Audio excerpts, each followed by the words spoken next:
contacto con Luis Legaza, el profesor, precandidato a alcalde acá por la comuna de Punta Arenas. Luis, bienvenido acá nuevamente a Vox Populi 2020. ¿Cómo está? Todo bien, gracias otra vez, Dante, por la invitación. Bien, en la casa. Hoy día tuve que obligadamente salir a hacer unos trámites, pero con los permisos correspondientes y hacer el trámite y venirte nomás, pues, y eso. La idea es respetar lo que más se pueda el confinamiento y a ver si con el aporte de todos podemos bajar esta terrible, terrible pandemia que se nos vino de nuevo a Punta Arenas, que pensamos que ya la teníamos medianamente controlada, pero bueno. Hay que hacer el Súper, esfuerzo de seguir las indicaciones de las autoridades, de los especialistas y cuesta, pues es duro, pero hay que hacerlo. claro. Luis, bueno, y usted salió por algunos momentos seguramente en la casa y se encontró con Punta Arenas nevada. ¿Qué le pareció? No, bella, hace tiempo no la veíamos así. Sí, está Eh, nevadita, sí, sí, sí. hundiendo la pata y Eh, con una buena cantidad de nieve. Lamentablemente, y bueno, en cuarentena no podemos salir a lo máximo al patio, quizás. yo, bueno, temprano estuve limpiando mi vereda como corresponde, pero no, había harta nieve, bastante nieve. Pero, como te digo, hace tiempo que no la veíamos. Ya no pensábamos que el invierno ya se había ido, pero estamos en Magallanes y nada se puede decir al respecto. Sí, no, para mostrárselo como a los niños pequeños que no habían visto quizás una nevada tan intensa. Esta era nuestras nevazones de invierno, Exacto, esto pasaba todas exacto. las semanas. ¿Sí? Nevaba una vez así, queda así el tiro 2 semanas nevado. Y por meses, po. En los tiempos míos de adolescente, tú partías ahí, no sé, po, mayo ya tenía ahí nieve y duraba, pero muchísimo. Pero la Sí, era ciudad era más más extensa la temporada. menos auto y todo eso. Claro que sí. Claro, claro, también, también. Luis, bien, comencemos a ingresar más o menos en materia respecto de lo que es la actualidad en estos momentos acá en Magallanes y también el resto del país. Entonces yo le quería consultar respecto de cómo se está desarrollando esta etapa, digamos, preelectoral, pre-plebiscito. Coméntenos más o menos sus impresiones al respecto de cómo se está desarrollando esta etapa. Es primero decir que es una oportunidad que tenemos única, única en el país, que no hay que desaprovecharle, por eso yo invito a la gente a que participe activamente el día 25 de octubre, que vayamos todos los que coincidimos por el apruebo, que vayamos por una comisión constituyente, ojalá que tenga la máxima representación ciudadana. Yo me opongo a la comisión mixta, porque creo firmemente que tenemos la posibilidad de restablecer un camino común, de volver a establecer un camino, pero que por ese camino transiten todos los chilenos y no solamente unos pocos. Porque aquí siempre hablamos de chilenidad y de patria, pero nos hemos acostumbrado lamentablemente y hemos naturalizado que esta patria no le pertenece a todos. Y es por eso que tanta gente desde el 18 de octubre en adelante que alzaron las banderas de lucha, que se pusieron allí a aguantar toda la represión habida y por haber que vimos, lamentablemente, con muertos, mártires, con gente que fue golpeada, con gente que perdió los ojos por una lucha que era común. A esa gente solamente, por mi parte, yo sé que mucha gente también así lo considera, le debemos todo nuestro respeto y consideración, porque cuando un joven, jóvenes como los tantos que he tenido yo en clases, es capaz de ofrendar un ojo. Hay gente que perdió la visión, un Gustavo Gatica, una chica Campillay, por una brutalidad que nunca, bueno, sí, los que somos más viejos la habíamos sufrido, pero que volvimos a sufrir en un estado supuestamente democrático. Yo creo que eso que surgió en octubre, que es un clamor popular, y nosotros lo vimos y es innegable, porque aquí el que quiera negarlo quiere decir que no es capaz de ver noticias, que no es capaz de informarse. Millones en las calles, multitudinariamente pidiendo que este país no puede seguir así. Y yo soy un convencido que no podemos seguir así, que este camino, tanto hablan de la casa común, que es la Constitución, bueno, pues ojalá que sea una casa en que entremos todos, y no que los dueños de la casa estén adentro y el resto, ¿no es cierto?, esperando afuera con frío, con hambre, con carencias y con desigualdades. Yo creo que tenemos una oportunidad yo sé que esto va a tener un buen éxito, va a tener un buen éxito. Mayoritariamente la gente entiende que es necesario que tengamos una constitución que nos rija y sobre todo una constitución como lo dicta sus principios, que nos iguale. Yo personalmente, como Luis Legaza, profesor, ciudadano, común y corriente, yo muchas veces no me siento representado por la Constitución. Yo muchas veces no me siento defendido por esta Constitución. Yo muchas veces asisto, como tú, que estás constantemente siguiendo tu programa noticioso, vemos cómo hay ciudadanos de primera, segunda, tercera, cuarta y los patipelados y los, ¿no es cierto?, estamos tirados en la zanja. Y eso no puede ser. Por eso yo creo que llamar a la gente a que participe, a que se una en sus territorios, que se una, que investigue, que no se crea el cuento, ya empezó ya la campaña del terror. Y los que somos más viejos sabemos en qué consiste esto.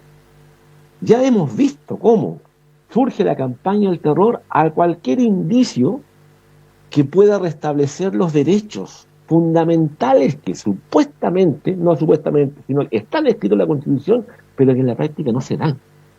Entonces yo creo que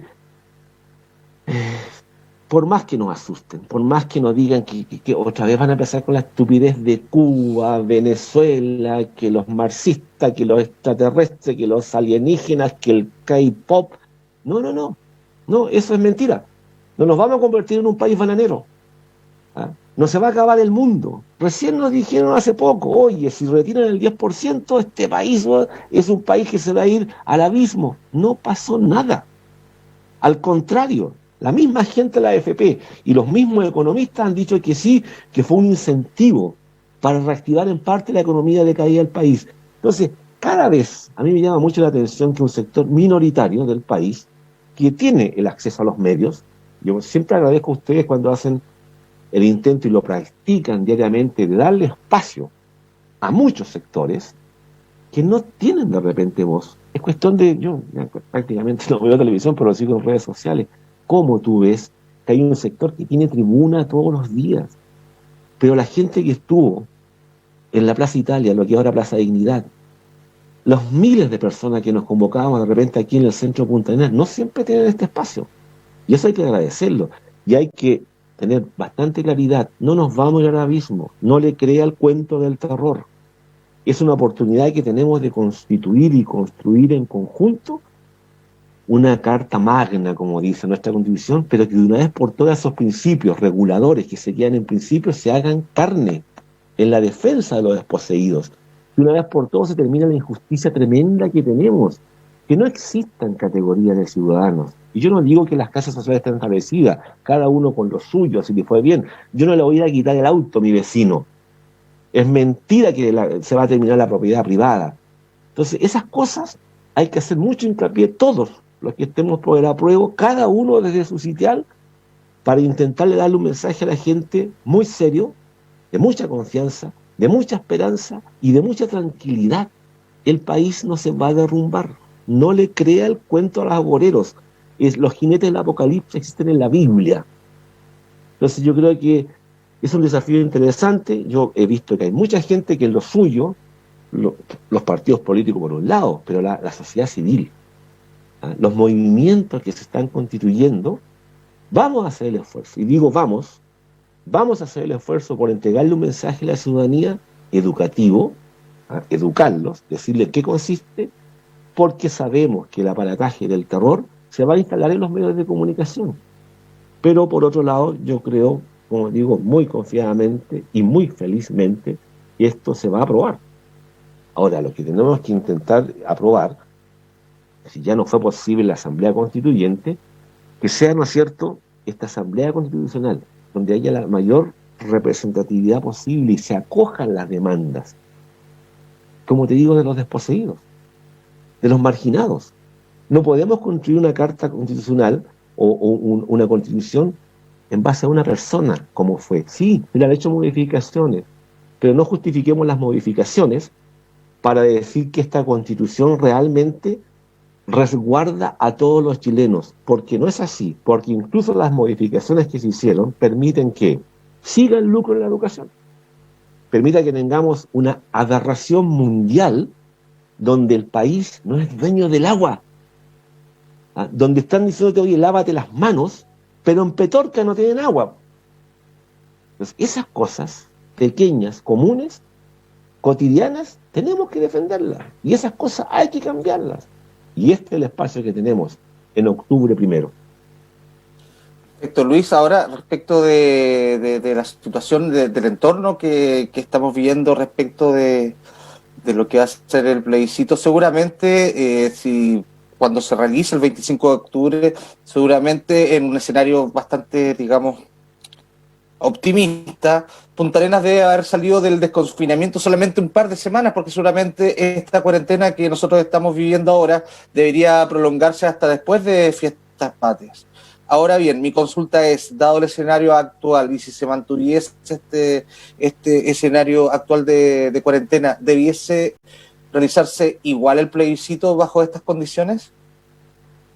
Pero si el país sigue funcionando. Cuando uno ve, ¿no es cierto?, imágenes. Mira, aquí hay una cuestión bien simple. Oye, no, hay que tener cuidado porque la gente se puede contaminar o contagiar más en el plebiscito. ¿Y qué pasa con el metro de Santiago? ¿Qué pasa con los vuelos LAN que vienen llenos? ¿Qué pasa con la gente que tiene que ocupar el transporte público? ¿Hay algún control allí? ¿Hay algún resguardo para esa pobre gente que tiene que ir a trabajar obligadamente y subirse a un metro atestado de gente? ¿Hay algún resguardo por la seguridad de su salud? No. Porque tienen que ir a trabajar. Quieren abrir los colegios. Quieren abrir los colegios. Cuando en otros países hemos visto, como en China, por ejemplo, que abrieron los colegios, a la semana lo cerraron cuando se presentaron los primeros casos. Pero insisten con la lógica de que te puedes contagiar en el plebiscito, pero no en el metro. Ahí te puedes contagiar, porque tienes que ir a trabajar. Eso es un doble estándar.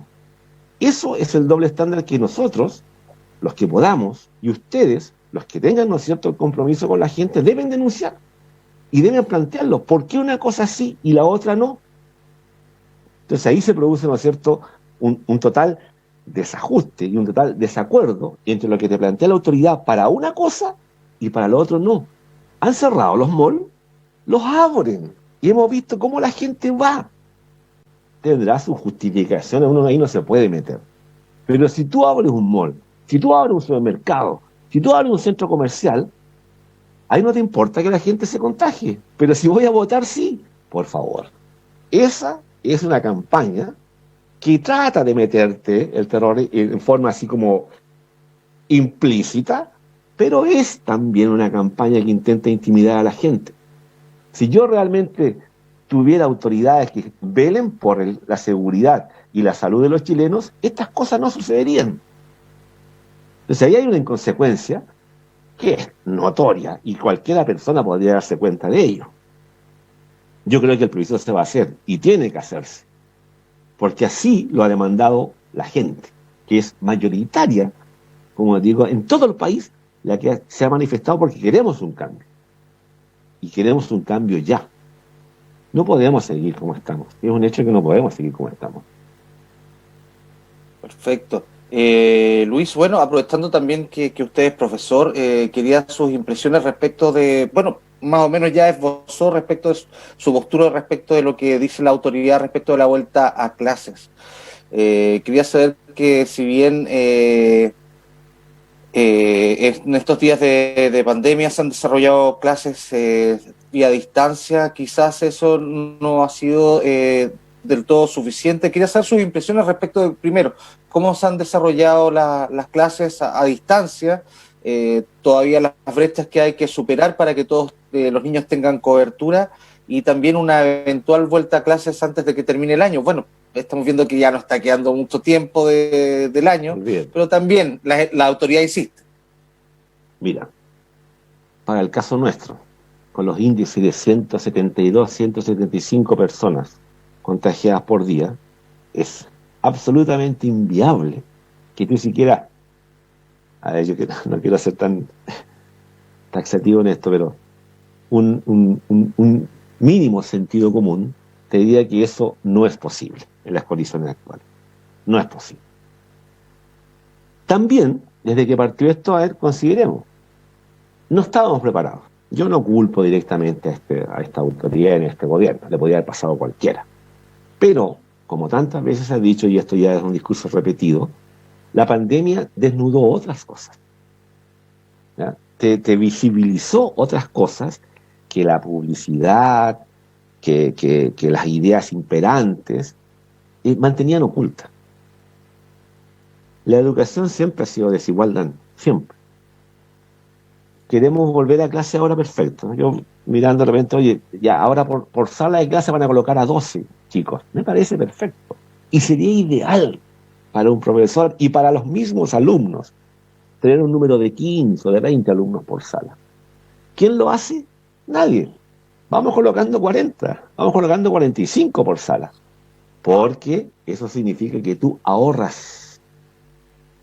¿Ah? Ahorras. Entonces hay un criterio allí que queremos mejorar la calidad de la educación, sí, todos, y es un discurso que todos lo colocan. Pero la calidad pasa por mejorar las condiciones en que los profesores están haciendo clases en los colegios. ¿Qué ley establece que no haya más de 20 alumnos por sala? Que debiera ser una cuestión mínima para asegurar que un profesor con 20 tú podrías más o menos controlar el ritmo y el aprendizaje de cada uno de ellos. Pero no, vamos colocándolos a todos. ¿Ya? Nos jactamos de que tenemos un alto porcentaje de escolaridad. Claro, cantidad versus calidad, que no es lo mismo. Lo otro, llegamos tarde, para variar. Nos pilló la pandemia y obviamente, me incluyo, no estábamos preparados para implementar un sistema de clases online. Tuvimos que aprenderlo sobre la marcha. Nos dimos cuenta, que con todas las imperfecciones, que el magisterio tenía que trabajar mucho más de lo que lo hacía comúnmente. Que tú tienes que estar constantemente preparando y pensando tus guías. Antiguamente yo entregaba una guía en clases y aquello que a lo mejor no estaba considerado en la guía, lo podía yo explicar en la pizarra. O vámonos a la sala de computación y veamos dónde podemos indagar y pesquisar tal o cual contenido. Pero ahora no. Entonces tuvimos que todo sobre la marcha acomodarnos. Otro dato, hagamos teleeducación. ¿Alguien se preocupó de averiguar si todos los alumnos en su casa tenían computador? No. Y aunque lo tuviesen, ¿alguien tuvo el mínimo de criterio para decir, esa familia tiene para pagar el sistema de internet en tu casa? Tampoco. Y resulta que nos encontramos con la sorpresa que todavía hay cantidad de alumnos que no tienen acceso a eso. Entonces, fíjate, hasta en la teleeducación se demostró que la educación sigue siendo una cuestión desigual, que hay algunos que sí pueden acceder y tienen los medios y otros no. Y eso es lo que nunca se ha entendido. Y cuando hablamos de equidad es equiparar, que todos tengan las mismas condiciones para enfrentar los procesos educativos. Bueno, la pandemia te reveló que seguimos siendo exactamente lo mismo. Hay que reconocer, como te digo, el trabajo que han hecho los colegas. Es arduo, es difícil, a mí me pasa. Yo me levanto temprano y empiezo a trabajar preparando guías. Y estás todo el día en eso. Y terminaste una clase, ¿no es cierto? Y comienzas la otra.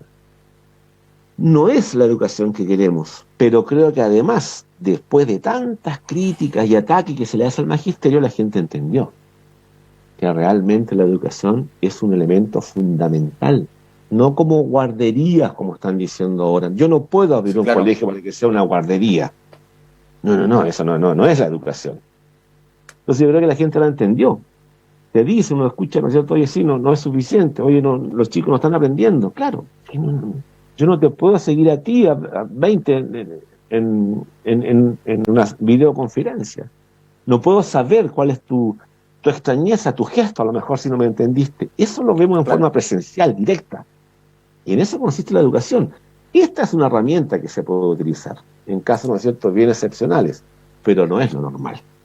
No, por supuesto. Y Luis, quería comentarle, porque ayer conversamos con Alex Martinich, quien es director del Liceo Noelius, actualmente presidente de la Federación de Instituciones de Educación Particular acá en la región, y nos comentaba que habían sostenido reunión hace algunos días atrás con el ministro Raúl Figueroa y que él mismo les había confirmado de que el apresuramiento de retorno a clases igual era porque las clases online no se habían desarrollado correctamente en los liceos particulares, perdón, públicos. Ya, entonces igual era como un apresuramiento de retornar con los niños a clases para desarrollar las clases lo antes posible. Sin embargo, yo lo quería comentar respecto de hay que, quizás si pudiésemos hacer el ejercicio de ver el vaso medio lleno, no hay mal que por bien no venga, en el sentido de que, bueno, estas herramientas ahora digitales, estas clases online, seguramente vinieron para quedarse, no para ser el esqueleto de una clase, pero por supuesto puede asistir a cualquier chico que no fue hoy día a la escuela, pero su clase queda grabada online, puede volver a repasar estudiando las presentaciones de los profesores. En fin, quería que usted de repente nos pudiese comentar el lado bueno, el lado positivo de estas clases a distancia y qué puede rescatar como material para el futuro. Yo creo que el hecho de que ya no se haya interrumpido el sistema escolar, que no es como digo lo que estamos acostumbrados, pero que no se haya interrumpido ya es un aspecto positivo. Y en eso no es el ministro Figueroa que ha dado muestras de una prepotencia increíble al intentar deslizar, no deslizar ni siquiera intento, que ha dicho explícitamente que los profesores no quieren volver a clase, o que trate de congraciarse con el sector particular, diciendo que allí sí las clases se están haciendo bien y en el sistema municipal o público no. Eso es una bajeza por donde lo mires. Es una bajeza por donde lo mires. Porque que me diga el ministro Figueroa cuál es el indicador que tiene para señalar que los colegios particulares, las clases sí funcionan bien, o los contenidos se están entregando bien, y en los liceos municipales no.